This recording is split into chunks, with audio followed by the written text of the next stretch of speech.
Ali Shah as well, a defense expert who is back with us on the broadcast. Mohommed Ali Shah, this dialogue has reportedly upset the United States. Should it also concern India?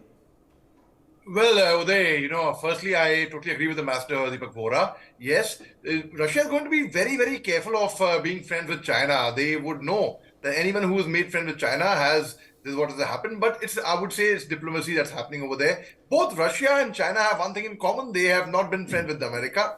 And but it's not a secret anymore. It's a very open thing that Russia and China basically they are in decent terms, in good terms. They are, you can call them friends. So it's perfectly fine. I mean, and I also think that, yes, they are at liberty to make friends with who they want, if at all, and do what they want, what helps their country, what helps their interests. And the common interest would be working against China, against America, where both the countries are not in good terms with China. But now if you see Qin Gang, the new announced foreign minister of China, Wang Yi has just been promoted, in fact, in their politics hierarchy. So Qin Gang, who's only 56 years old, who was the youngest foreign minister of China, in fact. In fact, he has been the ambassador to US and he has good relationships with them. China has said their first priority would be to improve relations with US. That's what Qin Gang has said, in fact.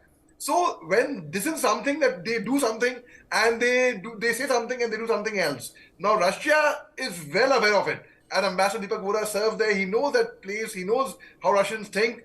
He understands that even though President Putin has said that, yes, he might have said it, but then at the back of his mind, he is he knows what China does ultimately, because the whole world saw what happened to Sri Lanka eventually. They had made friends with China and see what fate they came to. They make friends with Solomon Islands, but Solomon Islands are also somewhere, they are small. They are a group of fragmented islands and spread over 900 islands all over the place. So they are just to keep them happy. They are playing along. They are playing their music better than them, I would say that. So yes, how I see it is, as ultimately Russia and China, even if the Chinese premier does visit Russia or Russian premier does visit China, if either way things can happen, and if both the countries come together and if they become friends and they become deeper connects, it will not affect India at all, because India's friendship with Russia will remain unconditional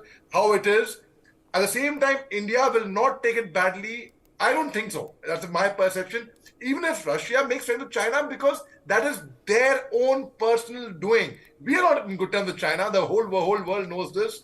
But at the end of the day, both the countries are looking out at one interest, which is working against the interest of the Americans over there.